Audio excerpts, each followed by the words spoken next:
తాకట్టులో ఉన్న బంగారాన్ని విడిపించి ఆ రోజున మార్కెట్ ధర కట్టి మిగిలిన డబ్బును మీకు అందిస్తుంది కొమ్మూరి గోల్డ్.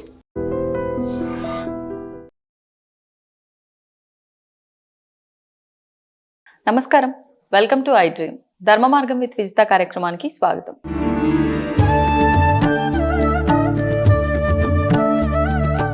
నమస్కారం గురుగారు. ఓం శ్రీ మహాగణాధిపతయే నమః. గురుగారు, శని ప్రభావం వల్ల అంటే శని భగవానుడి మీరు ఇందాక కూడా ఒక టాపిక్ లో చెప్పారు, శుభగ్రహం ఏదైనా ఉందా అంటే అది శని గ్రహమే. ఆయన గనక మనకు అనుకూలంగా ఉంటే మిగతా అన్ని గ్రహాలు ఆటోమేటిక్ గా అనుకూలంగా మారిపోతాయి అని చెప్పి. కానీ ప్రతి ఒక్కరము భావించేది శని మాకు ఫేవర్ గా లేడు, అసలు ఈ ఎప్పుడు దరిద్రం పట్టుకున్నట్టే, వదిలి వెళ్ళడం ఇంకా మమ్మల్ని ఎప్పుడు పట్టి పీడిస్తూనే ఉంటాడేమో, ఈ రకంగా బాధపడుతూ ఉంటాం. ప్రతి మనిషిలో కూడా ఈ శని పీరియడ్ అనేది కొంతవరకు అంటే నెగిటివ్ గా నడుస్తూ ఉంటుంది. అష్టమ శని, అర్ధాష్టమ శని అని, ఏలినాటి శని అని, ఇంకేదైనా సిచ్యువేషన్స్ బాగాలేదంటే నాకు ఇప్పుడు శని పీరియడ్ నడుస్తుంది, ఎప్పుడు అయిపోతుందో, ఎప్పుడు నన్ను వదిలి వెళ్తాడో, ఇలా కొన్ని సందర్భాల్లో వింటూ ఉంటాము. సాక్షాత్తు పరమశివుడికి కూడా ఈ శని బాధల నుంచి విముక్తి కలగలేదు అని చెప్పి. మరి ఏం చేయాలంటారు? ఏమి చేయకర్లేదమ్మా, నోరు మూసుకొని కూర్చోగలిగితే అదే ఉత్తమం. అంతే. ఎందువల్లనంటే శని ఏం చేస్తాడో నీకు తెలియదు. నీ ఊహ ఏంటి? నాకు శని నాశనం చేస్తాడు. నాశనం అని కాదు కానీ ఏదో ఇబ్బంది పెడతాడు. మీరు నేను ఉన్నాం. వద్దులేండి, ఉదాహరణగా చెప్పండి. ఉదాహరణ జనాలకు అర్థం కావాలండి.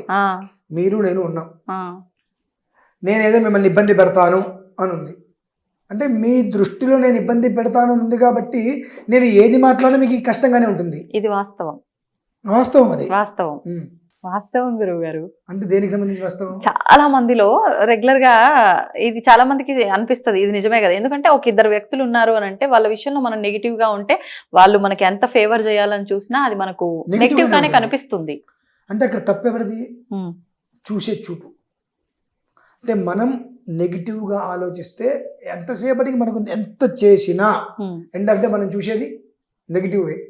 అదే పాజిటివ్ అనేటువంటి మనం చూడగలిగితే పాజిటివ్. ఎక్కడికి వెళ్ళినా ఏం చేసినా అసలు మనకేం చేయకర్లా. కానీ అది అన్ని సందర్భాల్లో వర్తిస్తుంది అంటారా? అన్ని సందర్భాల్లో వర్తిస్తుందమ్మా.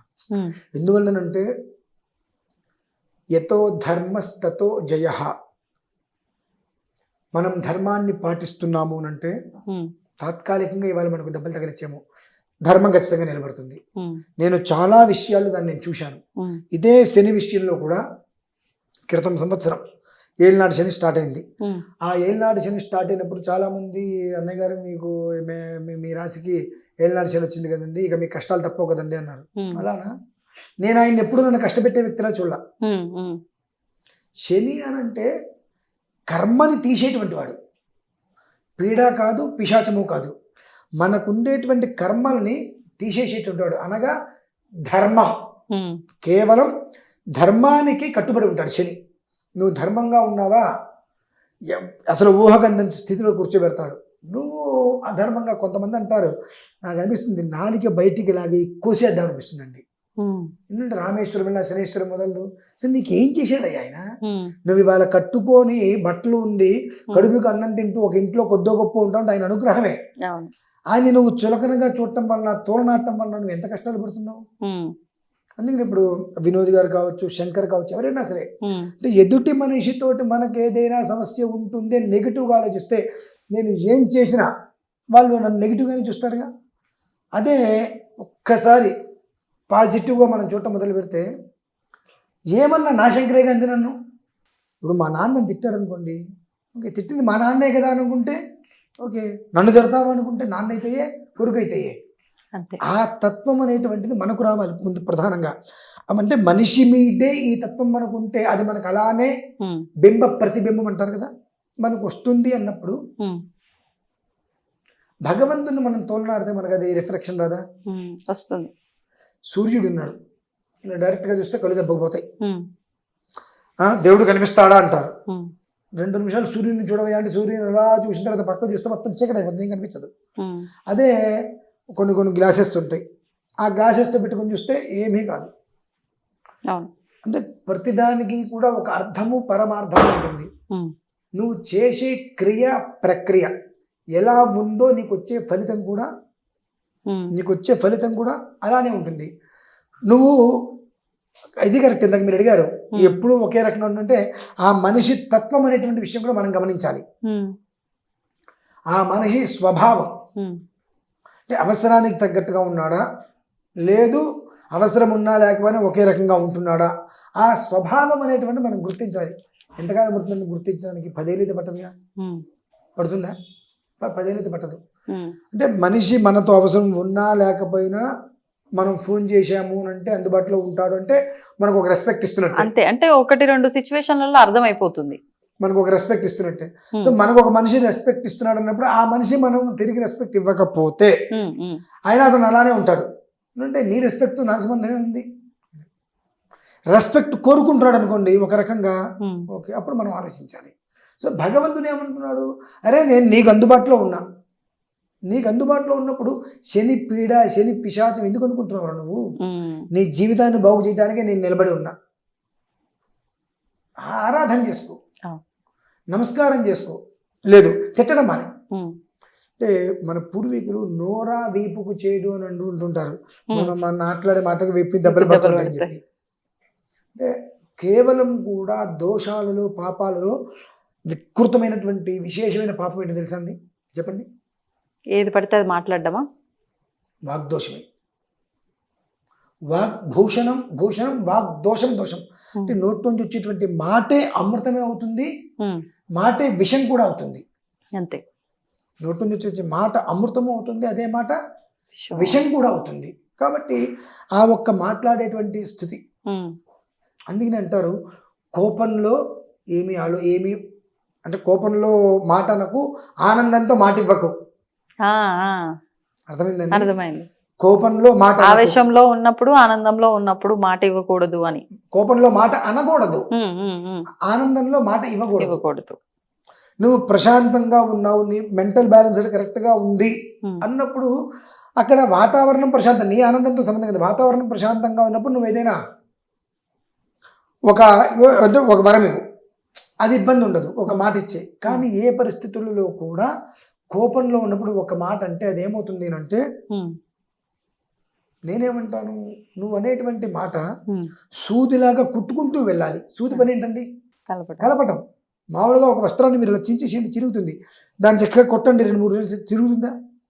సూది పని జాయింట్ చేయటం, కత్తిర పని కట్ చేసుకుంటూ వెళ్ళటం. కాబట్టి నేనేమంటాను, కత్తిరలాగా ఉండద్దు, సూదిలాగా కలపడానికి ప్రయత్నం చేయి. అంటే భగవంతుడి విషయంలో నువ్వు అడగంగానే ఆయన ఇవ్వలేదు, నువ్వు బాధపడకు. మీ నాన్నే నువ్వు అడగంగానే ఇవ్వడు. ఎందుకంటే అది నీకు మంచిది కాదని మీ నాన్నకి తెలుసు, నీకు తెలియకపోవచ్చు. నీ వయసు 16, 17, ఇంకొక వారం రోజులు నీకు 18 వస్తాయి. వచ్చినప్పుడు నీకు బండి అడిగితే మీ నాన్న కొంటాడు, ఇవాళ అడిగితే కొండగా. అలాగే భగవంతుడి విషయంలో కూడా, భగవంతుడి విషయం పక్కన ప్రధానంగా శని. మీకు ఇటువంటివి ఏదైనా సరే మనస్సుకి సంబంధించినటువంటి ప్రతి విషయము సంతోషానికి కారణం శని, మీకు బాధకి కారణం శని.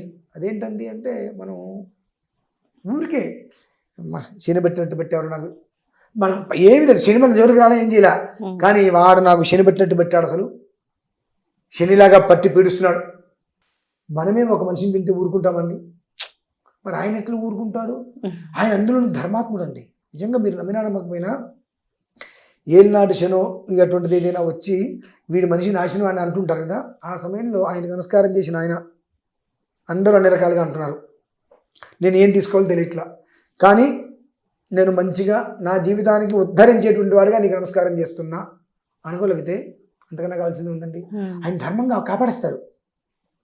నీ వెనకుంటే నిన్నెవ్వరూ ఏమనకుండా చూస్తాడండి, అంత గొప్పవాడు శని. నీ జీవితంలో వివాహం కావట్లేదా, శనికి చిన్న పరిహారాలు ఉంటాయి, చేసుకో. డబ్బు రావట్లేదా, పరిహారం చేసుకో. అవమానాలు పడుతున్నావా, పరిహారం చేసుకో. అనుకున్నది జరగట్లేదా, ఆయన ఆశ్రయించు, అంతకన్నా కావాల్సింది. ఆయన తలుచుకుంటే లేదు అనేటువంటిది లేదు, అంత ఉత్తముడు శని. ఇందులో మీరు గమనించండి, ఆయన తలుచుకుంటే లేదు అనేటువంటి పదం ఉండదు. ఓకే, అంటే ఆయనను ప్రసన్నం చేసుకోవాలా మనం? నేను చెప్పింది మీకు ఆయన తలుచుకోవాలంటే మనం ఏం చేయాలి మరి? మీరందరూ మీడియా వాళ్ళు మహా తెలియగల వాళ్ళగా నేను భావిస్తూ ఉంటా. కాదంటారా? ఆయన తలుచుకుంటే లేదు అనేటువంటి పదం ఉండదు, అది మీరు మంచికి చెడుకు ఉపయోగించుకోవచ్చు అంటున్నా. ఓకే, చెడుకెందుకు ఉపయోగించుకోవడం, మంచికే కదా ఉపయోగించుకోవాలి. మన ఆలోచన విధానంలో ఆయన తలుచుకుంటే, ఆయన్ని మనం తిట్టాం, మన దగ్గర ఏదీ లేదు, ఇక ఏది ఉండదు, ఆయన్ని మనం నమస్కారం చేసాం, లేదు అనేటువంటి పదం మన దగ్గర లేకుండా చేస్తాడు. అంటే ఆ లేదు అనేటువంటి పదంలో మంచి అన్నీ మనం గమనించుకోవాలి. అది మనకేది కావాలి, అని నమస్కారం చేసుకుంటే మనకి లేదు అనే పదం నెగిటివ్లో వద్దు. ఓకే, నెగిటివ్ అనేటువంటి పదం మన లైఫ్లో వద్దు. పాజిటివ్ అనేటువంటి పదం ఎప్పుడు, పాజిటివ్లో ఉండేటువంటి ఏ పదం కూడా ఇది లేదా అనేటువంటి మనకు వద్దు. అటువంటి ఆయన ఇచ్చేస్తాడు, మనం అడగక్కర్లేదమ్మా. అంత సంతోషంగా ఇస్తాడు, చిన్నపిల్లలాగా ఆనందపడతాడు. అది. ధన్యవాదాలు గురుగారు.